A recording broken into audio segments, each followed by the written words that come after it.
그런 주제가 뭡니까?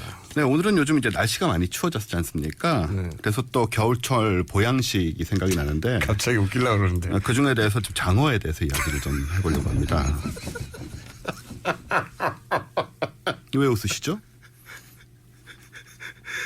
아니 그러니까 보양식. 네. 보양식. 여름에도 많이 먹지만 겨울에도 즐겨 먹는 보양식이죠. 네. 이 보양식. 특이하고 이상하게 생긴 생물의 종류와 생태, 특성에 대해서 공부를 좀 해보겠습니다.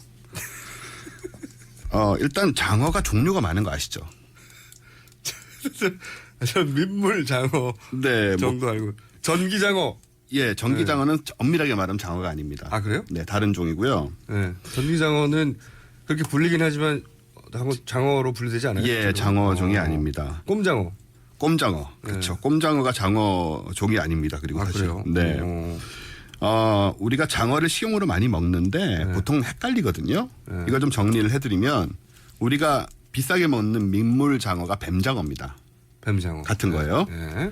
그리고 먹장어가 꼼장어인데 먹장어. 요건 정확하게 말하면은 장어, 뱀장어 종류가 아닙니다. 장어 종류가 아, 그래요? 약간 다른 생물이고요. 네. 그 다음에 바다장어라고 좀 싸게 파는 거 있잖아요. 바다장어. 예. 그게 갯장어예요. 겠죠. 네. 왜 이걸 이렇게 자세히 알아야 되는지. 과학에서는 좀 디테일이 따로 필요하니까요. 근데 잠깐만요. 바다 적게. 예, 외우셔야 됩니다. 바다장어는 갯장어고 네. 꼼장어는 먹장어다. 네. 네. 그리고 우리가 안하고라고 먹는 거 있잖아요. 안하고. 회. 예. 그거는 붕장어. 안하고가 붕장어요? 붕장어. 붕장어. 네. 다 쓰셨나요? 학명 같은 것도 말해주실 건가요? 학명 같은 것도 얘기해 드릴 수도 있는데 학명은 일단 오늘의 주인공인 예. 민물장어. 민물장어 오늘 주인공입니까? 예. 네. 뱀장어와 관련해서 얘기를 나머지 갯장어, 꼼장어 이런 건 보양식이라 할 수 없나요?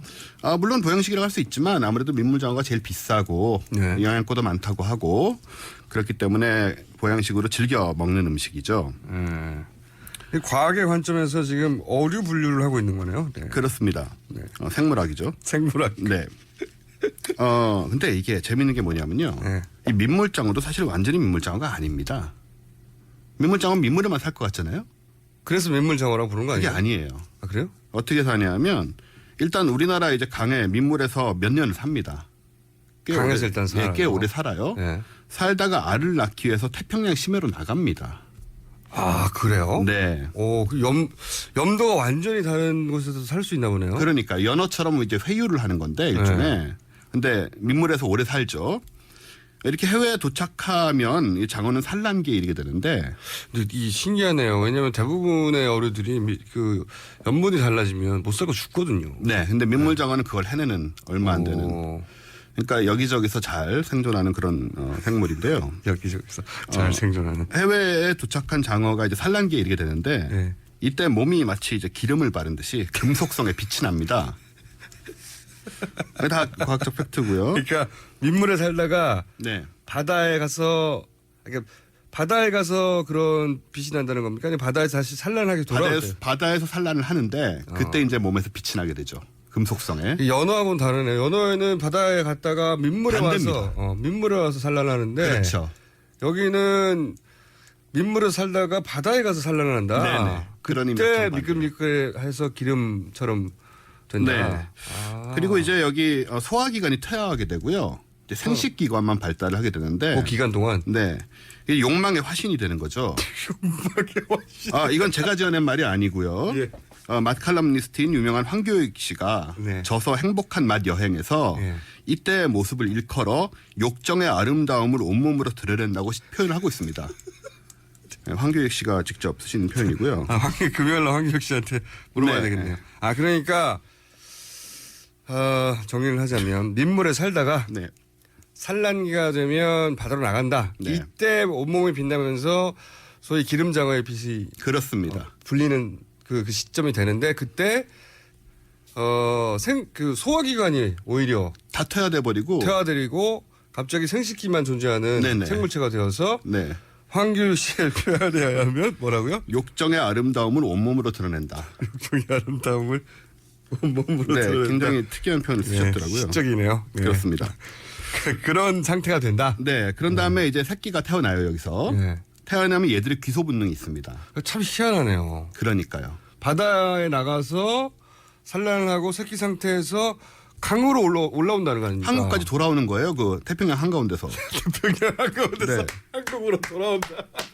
몇 년에 걸쳐서 돌아옵니다. 대단하네요. 대단한 생명력이고. 예. 근데 오면서 뭐 특별히 하는 일은 없고요. 그냥 생존해서 돌아오는 게 목적이죠. 그렇겠죠. 예. 근데 그렇게 일단 강에 도착하면 예. 언제 해외로 나갔냐는 듯이 강물에 살면서 예. 이제 비싼 값을 받는 민물 장어로 이미지와 가치가 상승되는 것입니다. 비싼 값을 받는 민물 장어로. 그렇습니다. 네. 네. 이거 팩트고요. 팩트, 과학적인 팩트죠, 이게. 네. 네. 이렇게 이제 치어인 실뱀 장어 상태가 되는 거예요. 실뱀 장어라고 들어보셨는지 모르겠는데 실뱀 장어는 뭡니까? 이건 먹는 건 아니고 이제 새끼 애를 실뱀 장어라고 불러요. 아, 실뱀 장어가 돌아와서 스스로 자라는 게 자연산 민물 장어입니다. 강물에서. 아하. 그리고 돌아온 실뱀 장어를 잡아서 양식을 또 해요. 양식 장어. 이게 양식 민물 장어예요. 양식 민물 장어. 근데 한편으로는 네. 이 실뱀 장어를 해외에서 수입해서 네. 키우는 양식 장어도 있어요. 그러니까 우리나라 강으로 돌아온 게 아니고. 아, 양식 장어 두 가지 종류가 있다. 네네.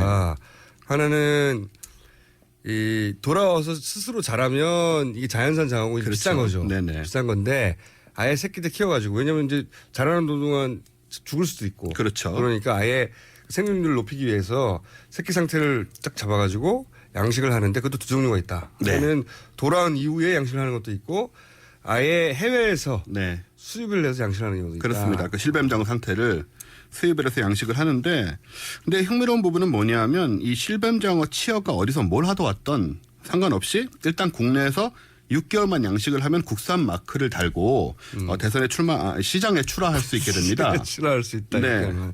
이런 부분은 우리가 또 좀 양식도 여러 가지가 있다는 점에서 현명한 소비자로서 알아둬야 할 부분이라고 할 수 있죠. 아, 이 장어의 종류가 그렇게 많군요. 양식 장어하고 자연산 장어가 실제로 차이점이 있어요? 양식 장어 과학적인 측면에서? 네. 뭐 과학적인 측면에서 아무래도 이제 자연산에서 산 이 장어들은 그 빠른 물살과 그런 조건들을 해치고 살기 때문에 튼튼하죠. 모든 자연산 생물 다 하긴 마찬가지로. 모든 자연산들이 네. 더 쫄깃하고 맛있다고 하는 이유가 자연 속에서 생존하기 위해서 그렇죠. 위기상을 벗어나려고 근육도 더 발달했을 것이고 네. 그러다 보니까 더 탄탄하고 육질이 좋다. 네.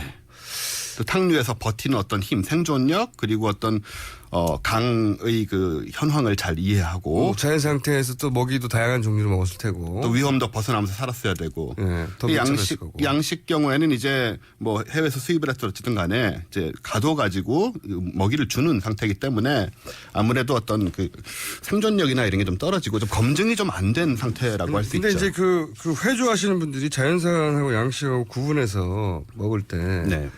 자연산이 쫄깃하다고 이제 표현하고 이제 일반적인 상식으로도 그럴 것만 같아요. 근데 저는 잘 모르겠더라고. 네, 일단 뭐 민물장어는 회로 안 먹으니까요. 다른 걸 드신 거예요.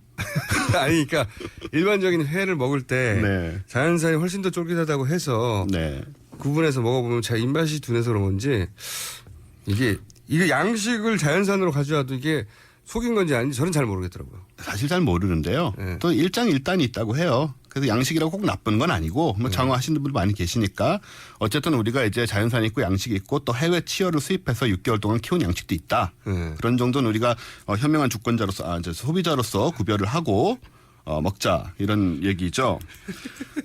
사실 지금 중국이 전 세계 민물장어 치어 그러니까 실뱀장어 생산량의 80%를 차지하고 있습니다. 중국이. 네, 생산을 하고 있어요 거기서 이렇게. 아예. 네, 그리고 일본이 자란 장어의 70%를 소비합니다. 그렇게 많이 먹어요. 일본이. 네네. 하긴 그러네요. 일본의 뭡니까 운하기. 네, 엄청나죠. 예. 거기는 메인 요리에 가까우니까요. 굉장히 많이 먹습니다. 네. 세계의 70%를 먹으니까 이렇게 이제 우리나라가 장어 강대국에 둘러싸인 지정학적 여건 이걸 고려할 때 특히 이제 선택의 주의를 기울여야 할 때라는 생각이 들고요. 근데 정작 알아야 할 것은 따로 있습니다. 요즘 괜히 뭐 기름장어 이야기 많이 나오지 않습니까? 네. 이 기름장어라는 생물이 실제로 존재한다는 사실 알고 계신가요? 이게 그냥 표현이 아니고 실제로 존재합니다. 이런 생물이 존재해요. 네, 저도 찾는데 조금 시간이 걸렸는데요. 네. 이 기름장어가 원래 이름은 왕종개라는 왕종개? 굉장히 특이한 이름인데 예. 장어 일종은 맞아요? 아닙니다. 미꾸라지 종류예요. 정말로요. 네. 미꾸라지 종류 중에 근데 가장 그걸 큰 종입니다. 별명이에요? 아니면은 실제 학명이에요? 방언이죠. 지역 방언인데 지역 방언인데. 예, 주로 섬진강하고 낙동강 쪽에 사는데 미꾸라지가 워낙 크다 보니까 네네. 장어라고 불리는데 근데 미끄러우니까 기름 장어라고 부르는 거예요. 그런가 봐요. 그래서 기름장어라는 이 생물이 실제로 있고요. 방언이지만 왕종개라고 불리는 미꾸라지가 있는데 그 미꾸라지를 어느 지역에서는 기름장어로 부르는 거예요? 주로 이제 남쪽에 삼진강, 낙동강 그쪽에서 네. 지역 산지가 그쪽이니까 기름장어라고 실제로 부르고요. 뭐 검색하시면 더 나오고요. 이 모양의 특징은 이제 좀 길고 납작하고 네. 눈이 미꾸라지가 작고, 그러니까요. 네. 예, 눈이 작고 뭐 입이 좀 길고 뭐 이렇게 생겼다고 해요. 아 그게 있군요 실제로. 네. 아 저희가 문자 제보하신 분이 있는데 강원도에 가면 기름 종개라고 있는데 네. 그 기름 장어를 기름 종기인가요? 기름 종개인가요? 네. 강원도도 있다네요. 아, 네. 네. 그렇군요. 그래서 우리가 배워야 하는 겁니다, 이렇게. 네, 이 과학적으로 우리가 기름장어라는 게 존재한다는 이렇게 말로만 썼지만 실제로 방언이지만 존재한다는 사실을 알고 또 이게 장어 이름은 장어지만 장어가 아니고 미꾸라지에 불과하다는 사실. 미꾸라지 중에 큰 종인데 그 왕종개라고 그렇죠. 불리고. 또 먹을 때 꼭 우리가 진짜 장어와 구별을 해서 먹어서 또 괜히 잘못 드시고 탈이 나는 경우가 없도록 유의를 해야 될 것 같습니다. 혹시 장어의 학명 우리가 하나 배우고 갈 수 없을까요? 장어의 학명을 제가 지금 찾고 있는데요. 네. 일단 어려운 재미있는 얘기들부터 좀 알려드릴까요? 장어의 새끼 아까 얘기 드렸잖아요. 네. 이게 실뱀장어 전에 이파리 장어라고 투명한 입같이 돼요. 아, 처음 단계에서? 네, 모든 장어는 항상 이 단계를 거칩니다. 이파리 장어. 네, 투명하게. 별게 다 있네요. 네, 이거를 렙토세팔루스라고. 거기까지는 할게요. 네, 여기까지만 하세요. 더 네. 자세히 알고 싶지는 않고. 네. 이파리 장어 단계에서 실뱀 장어가 되고. 그렇죠. 그런 다음에 우리가 아는 민물 장어가 되는데. 그렇습니다. 이게 수입산이기도 하고. 네. 자연산도 있는데 어쨌든 태평양에 가서 알을 낳고 그때 기름 장어처럼 미끌미끌한 상태가 된다. 그렇습니다. 근데 기소 본능이 있어서 돌아온다. 네. 장어에 대해서 너무 자세히 알게 됐습니다.